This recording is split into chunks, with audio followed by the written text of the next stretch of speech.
بسم اللہ الرحمن الرحیم۔ الوحدۃ الثامنہ، 8واں چیپٹر ہے الجوائز، انعامات۔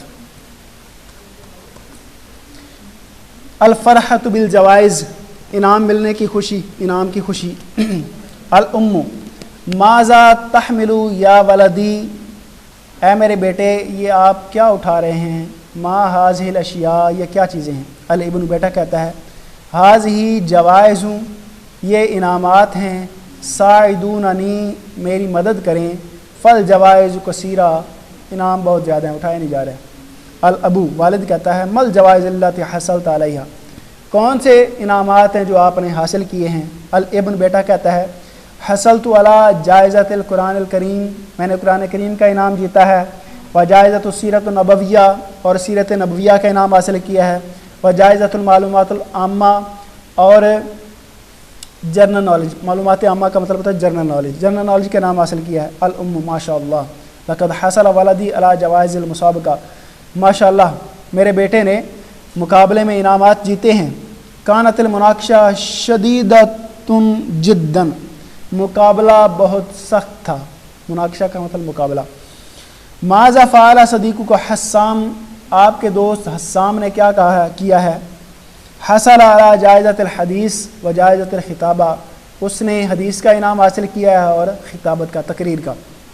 الام ھذا اسعد یوم فی حیاتی، یہ میری زندگی میں خوشیوں بھرا دن ہے۔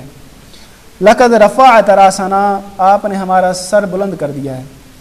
انتم السبب فی نجاحی جزاکم اللہ خیرا، آپ دونوں ہی میری کامیابی کا سبب ہیں، اللہ تعالیٰ آپ کو بہتر جزا دے۔ وَنَحْنُ سَنُعْتِيكَ جَائِزَةً أَيْضًا، اور ہم بھی اس طرح آپ کو انعام دیں گے۔ الابن بیٹا کہتا ہے لا اريد منكما جائزةً، میں آپ دونوں سے انعام نہیں چاہتا۔ فالخیر کثیر، بہت اچھائی ہوگی، بھلائی ہوگی، الحمدللہ۔ لکننی اريد منكما شيئا آخر، لیکن میں آپ دونوں سے ایک دوسری شے چاہتا ہوں۔ الابو والام ماں، اور باپ کہتے ہیں ما ہوا، وہ کیا ہے؟ سنعطیک ما تريد، ہم عن قریب آپ کو وہ دے دیں گے جو آپ چاہتے ہیں۔ الابن بیٹا کہتا ہے اطلب منکم العفو والدعاء، مجھے آپ سے معافی اور دعا چاہیے۔ الابو والد کہتے ہیں اور والدہ عفا اللہ عنک، اللہ تعالیٰ آپ سے درگزر فرمائے، ووفق فی حیاتک وفی دراستک، اور آپ کو آپ کی زندگی میں اور آپ کی تعلیم میں توفیق عطا فرمائے، جزاکم اللہ خیرا۔ آگے تنوین کا آپ کو پتہ ہے، دو زبر دو زیر دو پیش وغیرہ ان کو تنوین کہتے ہیں۔ اس کے بعد یہ ہے علامات التانیث، تانیث کی علامات میں نے پہلے پڑھائی ہوئی ہیں کہ التانیث خلاف التذکیر، جو مؤنث ہوتا ہے یہ مذکر کے الٹ ہوتا ہے، یعنی ایک کلمہ مذکر ہوتا ہے اور ایک مؤنث۔ مذکر وہ ہوتا ہے کہ جس کے مقابلے میں کوئی مادہ جاندار ہو، مذکر مؤنث وہ ہوتا ہے کہ جس کے مقابلے میں کوئی نر جاندار ہو۔ اور اس میں جو ہے مؤنث کی ایک کی علامات بیان کر دی گئی ہیں، جو اس میں وہ علامات نہیں ہوں گی وہ سارے مذکر، ٹھیک ہے، اس لیے مذکر کی علامات نہیں ہوتی، کیونکہ دو ہی چیزیں ہیں، ایک کی علامات بیان کر دی ہیں جس میں وہ علامت نہیں ہوگی تو وہ مذکر ہی ہوگی، ٹھیک ہے۔ التانیث خلاف التذکیر، جو تانیث ہے یہ مذکر کے الٹ ہے، مخالف ہے۔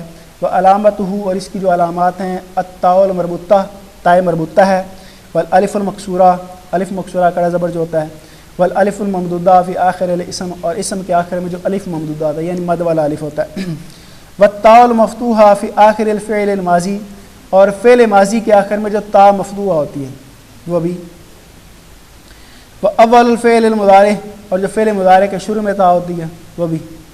علامت تانیث اسماء میں یہ تائے مربوطہ ہے جیسے فاطمہ میں، اور الف مکسورہ ہے جیسے سلمہ، آخر میں کھڑا زبر ہے، اور اس طرح الف ممدودہ ہے جیسے سمراء، یعنی آخر میں الف کے بعد جو حمزہ آ رہا ہوتا ہے وہ الف ممدودہ ہوتا ہے۔ اور افعال میں یہ تائے تانیث ساکنہ جو فعل کے آخر میں آتی ہے جیسے خرجت، اور تائے تانیث متحرکہ جو فعل کے شروع میں آتی ہے جیسے تخرجو، تو یہ تا جو ہے واحد مؤنث غائب کا صیغہ جو ہوتا ہے، تو یہ اس کی تانیث کی علامات ہیں، جیسے ھذا ہدی بنت کبیرۃ، ہدی بڑی لڑکی ہے. کبیرتن اس میں علامت تانیث کون سی ہے؟ اور ہدا الف مکسورہ ہدا میں، اور کبیرتن میں تا مربوطہ ہے. اس طرح خرجت من البیت ولم تخرج لم تخرج البنت الکبیرہ، اس میں کون سی علامت تانیث ہے؟ الکبیرت میں گول تا اور تخرج میں یہ تا. ٹھیک ہے، اس طرح یہ سارے آپ نے جو اوپر علامات تانیث میں نے بتا دی ہیں وہ سارے ان کی نشاندہی کرنی ہے.